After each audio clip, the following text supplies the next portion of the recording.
はい、こんにちは、ケンイです。今回は、うちで長年眠っている車をですね、紹介しようと思います。1976年式、昭和で言うと昭和51年になりますの、トヨタのコロナマーク2、型式で言うと RX2 ですね、なんですけど、これ手に入れてから約30年ぐらい、うちにある車です。で、5、6年前のですね、車検切れを機に、一回ちょっとね、しっかり直そうかなと思って寝かしてあったんですけど、時間がちょっとなくてですね、ずっと放置しちゃってる状態なんです。で、ちょっとね、この先も時間取れるかはちょっとわかんないんで、そうするとね、置いとくと、ただ朽ちてしまうっていうのもね、ちょっともったいないし、かわいそうだなということで、どなたかですね、引き継いでいただける方がいたら、お譲りしてもいいかなと思ってます。で、ちなみにですね、この車、だいたい20年ぐらい前ですかね、もうちょい経つかな。エンジンとその他パワートレーン関係全部スワップしてまして、AE86 からですね、エンジンとミッション、プロペラシャフト、デフホーシングっていう感じで、全部スワップしてですね、で、キャブレター仕様で公認済みなんで、普通に車検も通せます。はい。で、一応ね、製作自体は、基本は DIY です。で、プロペラシャフトの延長だけは、プロにお願いということで、純オートさんで延長加工してもらいました。で、あとね、エンジンマウントとか、ホーシングのブラケットですね、の製作に関しては、うちの親父がですね、鉄骨関係にいたもので、溶接に関してね、プロだったんで、そこはね、ちょっとお願いしてます。ね、で、このね、車やることによってですね、私も、整備だの、塗装だの、ね、運転の、ね、普段の足としてずっと長年使いましたので、そういうふうに一通りね、覚えることができた感じですね。それでですね、せっかくなので、今回は6年放置した旧車がですね、果たしてエンジンかかるのかどうかということで、キャブレターの方をね、簡易的にオーバーホールしてみました。なので、そういうのを好きな方はですね、ぜひご覧いただければと思います。それでは、どうぞ。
は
ここで改めてこの車のスペックを紹介します。1976年3月登録、トヨタコロナマーク2 GL 型式 RX22 回、エンジン 4AGEU AE86 前期、ミッション T50、プロペラシャフト延長、純オートにてパイプ交換、レフホーシング AE86 前期 GTV、キャブレターソレックス40、トヨタ純正、インマニ多分原田紹介製ロングタイプ、レスビ 4K エンジン用、貝、タコ足、ステンレス AE86 用421タイプ貝、ブレーキマスターバック、マスターシリンダー AW11NA 用、ラジエーター、アルミ2層、フライホイール軽量加工 5.5 キロ、クーラー、ミニカトッポ用、貝、R134 仕様、触媒、AE86 用純正、マフラー、インプレッサ用純正、貝、その他映像で紹介した通りとなります。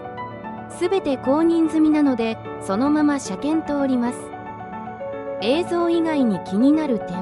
ボディ各部の錆、映像の部分以外も少しあり、エンジンの劣化、オイル消費、予備のオーバーホール用ベースエンジンあります。クラッチやメタルなど小物類もある程度あり、スピードメーター不動、予備の新品ワイヤーあり、ヒーターからのクーラント漏れ、予備の新品コアあり、左ドアガラスぐらつきと完全に降りない。何かが挟まっている？他に気になるところは質問してください。はい、ということでね、無事エンジンかかりましたね。まあよかったよかったね。このマーク2なんですけどもね、入手した当時ですね、もう30年ぐらい前ですかね、当時所さんが監修したですね、車の雑誌があったんですよ。ダーっていうね、DAA って書いて、ダーって読むんですけど、その本のね、創刊号に知らない間に出てましてね。で、しかも所さんのコメント付きというね、確かね、こんないい車持ってんだったらこんなとこ来ないでデートしてればいいのにっていうコメントだったと思うんですけど、こんなとこっていうのは所さんのイベント行ってたんですけどね、そこの駐車場で勝手に撮られてたっていうね、なんですよ。まあ一応ね、けなされたわけじゃなくて褒め言葉じゃないかなと受け止めておりますのでね、まあ良かったんですけどね。その他もね、ムーンアイズさんのね、オールオーツナショナルズって今もイベントありますけど、まあそれの1回目に出したりしてましたね。うん。で、まあそういうのを出すと大体雑誌なんか出るじゃないですか。と、まあだから何紙か、出てたんですけどね。ムーンアイズのカタログもね、出てました。ボンネットのピンのアップだけですね。で、だからそういうんでね、イベントギャラリーしに行った時にですね、本出てた車ですかなんてね、当時言われましたよ。少しは知られた車だったんじゃないかなと思います。で、まあそんな車ですね、今回ちょっとね、思い切ってヤフオクの方に出品しようかなということで、手続きの方しておりますので、このままね、寝かしとくよりは、ちゃんと復活させてくれる方いたら嬉しいかなって思ってます。なので興味がある方、ぜひね、概要欄にリンク貼っておきますので、そちらからご覧いただければと思います。ということでね、最後までご視聴ありがとうございました。また次回の動画でお会いいたしましょう。ということで、ありがとうございました。バイバイ。